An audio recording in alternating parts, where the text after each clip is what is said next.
जय हिंद दोस्तों, आपका स्वागत है जी के ऑफ वर्ल्ड चैनल में। भारत ने नेपाल को एक ऐसा झटका दिया है जिससे नेपाल आने वाले कई सालों तक भूल नहीं पाएगा। नेपाल के साथ हो यह रहा है कि नेपाल जैसे जैसे चीन के साथ अपने ट्रेड रिलेशंस मजबूत करने में लगा हुआ है, वैसे वैसे भारत ने नेपाल के लिए मुश्किलें बढ़ाना शुरू कर दिया है और भारत नेपाल को ऐसी जगह पर चोट पहुंचा रहा है जहां नेपाल को सबसे तगड़ा नुकसान पहुंच रहा है। हाल ही में नेपाल ने भारत के बजाय चीन से फर्टिलाइजर्स की खरीद शुरू कर दी है और ऐसे ही कई सारे प्रोडक्ट्स जो पहले नेपाल केवल भारत से खरीदता था, नेपाल ने चीन को ऑर्डर देने शुरू कर दिए हैं। नेपाल का मानना यह है कि अपनी सप्लाई के लिए अकेले भारत में निर्भर रहना सही नहीं है और इसी वजह से नेपाल अपनी सप्लाई को कन्वर्ट करने में लगा हुआ है। लेकिन नेपाल का यह मानना एकदम सही है और भारत के साथ दुनिया का हर एक देश ऐसा ही करता है। फिर भी ये जानते हुए कि चीन भारत के लिए काफी बड़ा खतरा है, नेपाल चीन की रेलवे लाइन को भारत के बॉर्डर के पास तक लाना चाहता है।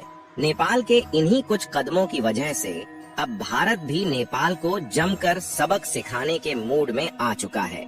आज जो खबर आपको हम बताने वाले हैं, इसकी वजह से नेपाल की सीमेंट इंडस्ट्री को भारत की वजह से हर दिन करोड़ों रुपए का नुकसान झेलना पड़ रहा है। पूरी खबर क्या है इस वीडियो में समझते हैं। आगे बढ़ने से पहले भारत जिस तरह से नेपाल को सबक सिखा रहा है, उसके लिए इस वीडियो को एक लाइक और चैनल को सब्सक्राइब जरूर कीजिए। मेन खबर ये है कि नेपाल से आ रहे सीमेंट पर भारत रोक लगा चुका है, लेकिन ये रोक ऑफिशियली नहीं लगाई गई है, बल्कि हो ये रहा है कि नेपाली मैन्युफैक्चरर्स को IAS यानी कि इंडियन स्टैंडर्ड की सर्टिफिकेट्स को भारतीय सरकार की तरफ से इशू नहीं किया जा रहा। भारत के इस रवैये से परेशान नेपाली सीमेंट मैन्युफैक्चरर्स ने अपनी सरकार से इसकी गुहार लगाई है, लेकिन इस बार भारतीय सरकार चुप होकर यह सब देख रही है। भारत जानता है कि नेपाल भारतीय मार्केट पर किस हद तक डिपेंडेंट है, इसके बावजूद नेपाल भारत को छोड़कर चीन की गोद में जा बैठे हैं। साल 2023 में नेपाल ऑलरेडी भारत को करीबन 1 मिलियन टन सीमेंट एक्सपोर्ट कर चुका है, जिसकी कुल कीमत 360 मिलियन रुपए के आसपास थी। जानकारों का यह भी मानना है कि सरकार ने सर्टिफिकेट शायद इसलिए भी इशू करना बंद कर दिया है क्योंकि नेपाली सीमेंट की वजह से भारतीय मैन्युफैक्चरर्स को दिक्कतें आ रही हैं। अब वजह चाहे जो भी हो, पर इसका बड़ा नुकसान आखिर में नेपाल को ही झेलना पड़ रहा है। इंडस्ट्री स्पेशलिस्ट का कहना है कि नेपाल 150 बिलियन रुपए का सीमेंट एक्सपोर्ट करने का पोटेंशियल रखता है और अगर भारत अपने दरवाजे पूरी तरह से नेपाली मैन्युफैक्चरर्स के लिए खोल दे तो नेपाल भारतीय कंस्ट्रक्शन इंडस्ट्री से एक काफी बड़ा रेवेन्यू जनरेट कर सकता है। नेपाल के कुल एक्सपोर्ट में फिलहाल बिजली की यानी इलेक्ट्रिसिटी एक्सपोर्ट का काफी बड़ा हिस्सा है। कमाल की बात यह है कि भारत ही अकेला नेपाली बिजली का खरीदार है और हाल ही में भारत ने नेपाल और बांग्लादेश के बीच बिजली के एक्सपोर्ट और इंपोर्ट को परमिशन दे दी है। अब नेपाली सरकार ने अपने मैन्युफैक्चरर्स को यह आश्वासन दिलाया है कि इस मुद्दे को बायलैटरल मीटिंग में भारत के साथ उठाया जाएगा। हमने एक वीडियो में आपको बताया था कि नेपाल में चाइनीज कंस्ट्रक्शन में भी भारत ने कुछ इसी तरह की रुकावटें खड़ी की थी।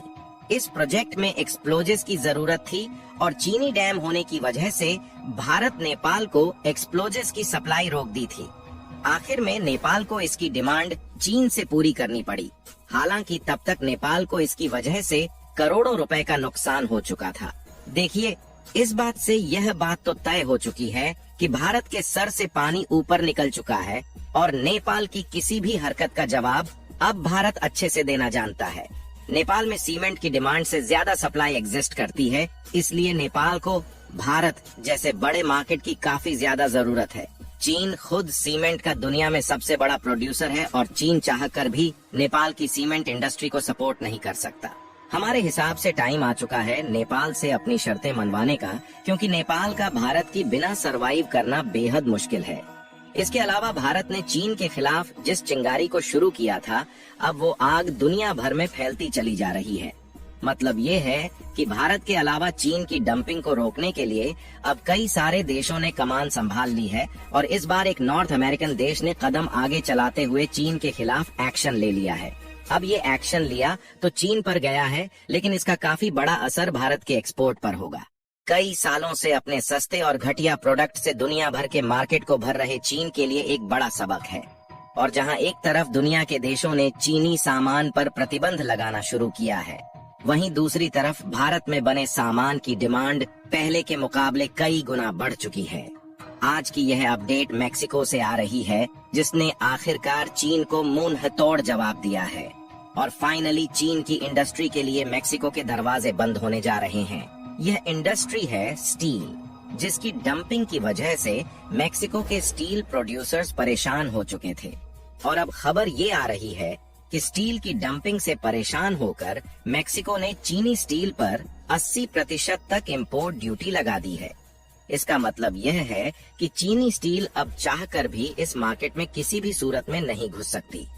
आपको बता दें कि चीन का सबसे करीबी देश आजकल वियतनाम को माना जा रहा है और चीन वियतनाम के जरिए अपना सामान दूसरे देशों को एक्सपोर्ट कर रहे हैं। यही वजह है कि मेक्सिको ने एंटी डंपिंग ड्यूटी को वियतनामी स्टील के ऊपर भी लगा दिए हैं और ऐसा कोई भी स्टील प्रोडक्ट जिस पर वियतनाम अपना कंट्री ओरिजिन नहीं कर पाता, उस हर एक प्रोडक्ट पर एंटी डंपिंग ड्यूटी मेक्सिको की तरफ से लगाई जाएगी। फिलहाल के लिए वियतनामी स्टील पर भी 12 से 26% की इंपोर्ट ड्यूटी मेक्सिकन सरकार की तरफ से लगाई गई है।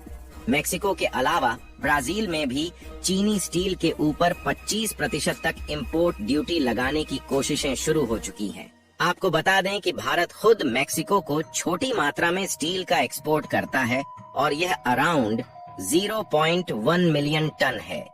लेकिन हाल ही में इस देश के मार्केट ने भारतीय स्टील प्रोड्यूसर्स का ध्यान खींचा है और यही वजह है कि भारतीय स्टील मैन्युफैक्चरर्स ने इस रीजन की तरफ अपना ध्यान बढ़ा दिया है।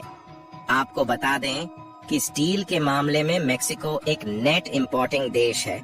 अब जहां पर एक तरफ चीन पर 80% तक इंपोर्ट ड्यूटी लगी है, वहीं पर ऐसे देश जिन्होंने मेक्सिको के साथ किसी भी तरह के FTA को साइन नहीं किया है, उन देशों पर 25% की इंपोर्ट ड्यूटी लगाई गई है और इस लिस्ट में भारत का नाम भी शामिल है। लेकिन मैक्सिकन मार्केट एक्सेस पाने के लिए अब भारत की मिनिस्ट्री कूद चुकी है और भारत के लिए इंपोर्ट ड्यूटी को हटाने के लिए मेक्सिको पर जोर बनाया जा रहा है। आपको बता दें कि कुछ ही महीनों पहले यूनाइटेड स्टेट ने भी इसी तरह की इंपोर्ट ड्यूटी भारतीय स्टील पर लगाई थी, लेकिन सरकार के हस्तक्षेप के बाद US द्वारा इसे हटा लिया गया। अजीब बात यह है कि दुनिया का दूसरा सबसे बड़ा स्टील प्रोड्यूसर होने के बावजूद भारत खुद चीनी स्टील की डंपिंग से परेशान है। यही वजह है कि सितंबर 2023 में भारत ने चीनी स्टील के ऊपर 5 सालों के लिए एंटी डंपिंग ड्यूटी लगा दी है।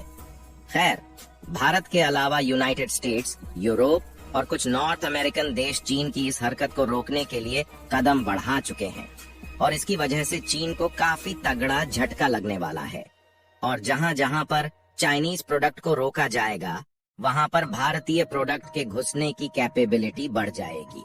बाकी आप लोग अपनी राय कमेंट में बता सकते हैं कि इससे भारतीय मैन्युफैक्चरिंग इंडस्ट्री को कितने फायदे होने वाले हैं। भारत के इस महान कारनामे के लिए वीडियो को एक लाइक जरूर करें और इस वीडियो को अपने मित्रों तक शेयर करें ताकि उन्हें भी जानकारी मिल सके और चैनल को सब्सक्राइब करके बेल नोटिफिकेशन को ऑल पर जरूर रखें।